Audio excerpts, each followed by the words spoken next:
धुरंधर पहुंच गई अदालत में। यार, ये वो चीज है जिसके ऊपर मैं पहले भी एपिसोड बना चुका हूं और जिसके खिलाफ मेरी सख्त नाराजगी रहती है। अब मामला है कि कोर्ट के अंदर पहुंची है, तो कोर्ट में तो केस होता था, वो पहुंचती है। अब हम तमिलनाडु में, हमने पहले ही जननायकन की फिल्म है, वो भी ट्रबल के अंदर फंसी हुई है, और अब ये धुरंधर भी तमिलनाडु में ट्रबल में फंसती हुई नजर आ रही है। इसको इलेक्शन से पहले बैन करने की मांग हो रही है। यार, क्या मजाक चल रहा है देश में ये। नमस्कार, मेरा नाम है मनीष शर्मा और आप देख रहे हैं जनगणमन रिएक्ट्स। थलापति विजय की फिल्म जननायकन, जिसको सेंसर बोर्ड ने मतलब रेड फ्लैग कर दिया और उसकी वजह से वो कानूनी दांवपेच में फंस गई।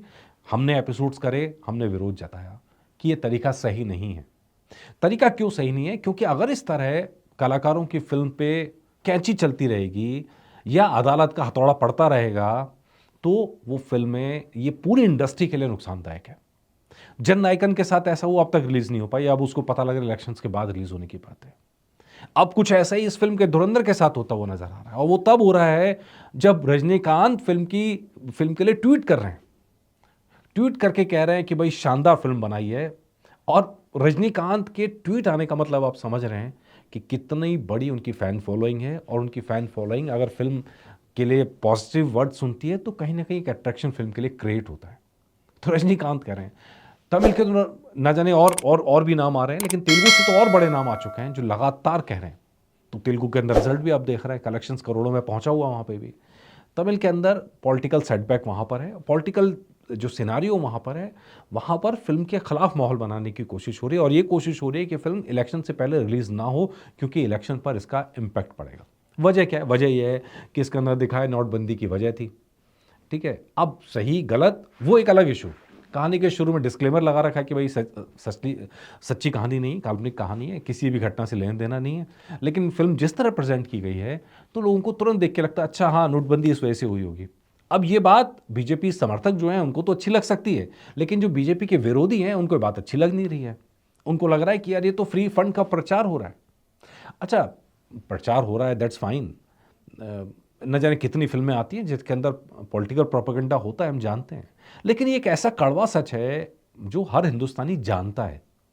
हर हिंदुस्तानी के मन में कुछ एक वजह ज़रूर है, क्यूरियोसिटी ज़रूर है, क्योंकि अभी तक पब्लिक डिस्कोर्स में ये मामला नहीं आया है कि नोटबंदी की असली वजह क्या थी। लेकिन बैकग्राउंड में आप सब जानते हैं कि यूपी इलेक्शंस के अंदर बहुत बड़ा इम्पैक्ट, जो पैसा था, ब्लैक मनी थी, उसका होने वाला था। और ब्लैक मनी कहाँ कहाँ से कहाँ पहुँचनी थी, ये रूट भी बहुत लोगों को मालूम है। और ये भी मालूम है कि इस कदम की वजह से यूपी में कई सारी पार्टियों का जो प्लानिंग थी वो चौपट हो गई थी, जो ब्लैक मनी के सहारे खड़ी थी, जिनके पास मोटे मोटे नोट पड़े हुए थे खर्च करने के लिए, लेकिन वो खर्च ही नहीं कर पाए क्योंकि नोट ही बंद हो गए थे। तो एक ये ट्रेजेडी है जिसमें मोदी को हीरो बन के दिखाया गया, इससे विपक्षी दल चिढ़ रहे हैं और मामले को अदालत में घसीटने की कोशिश हो रही है। लेकिन क्या कोई फिल्म इतना तगड़ा परसेप्शन क्रिएट कर सकती है कि लोगों की राय बदल जाए पिछली हुई घटनाओं के बारे में? मेरा मानना है नहीं। लोग फिल्म को देखते हैं फिल्म की तरह, फिल्म के बाहर जाते हैं। मुझे मालूम है कि कई कांग्रेस समर्थक लोगों ने फिल्म देखी और उनका रिएक्शन इस फिल्म को लेके, मतलब ठीक है, फिल्म की तरह ही देखी, उन्हें इन घटनाओं में सच नजर नहीं आया। कई बीजेपी वालों ने फिल्म देखी, उन्होंने अपनी तरह से देखी। तो हर किसी का अपने परसेप्शन होता है, लेकिन जब फिल्म में देखने जाते हैं तो सिर्फ पॉलिटिकल प्रोपेगेंडा देखने नहीं जाते हैं, उनकी अपनी तरीका होता है। अब आदित्य धर की जिस क्लास के अंदर फिल्माया गया, जिस डिटेलिंग के साथ फिल्माया गया है, उसकी तारीफ हो रही है। अब इसको ले आ रहे हैं अदालत में, केस कर रहे हैं। तो मेरा मानना है, चाहे जननायकन हो, द केरला फाइल्स हो, या फिर धुरंधर हो, किसी को भी इस तरह अदालत के लफड़ों में फंसाना सही नहीं है। किसी भी कलाकार को अभिव्यक्ति की आज़ादी का हक है।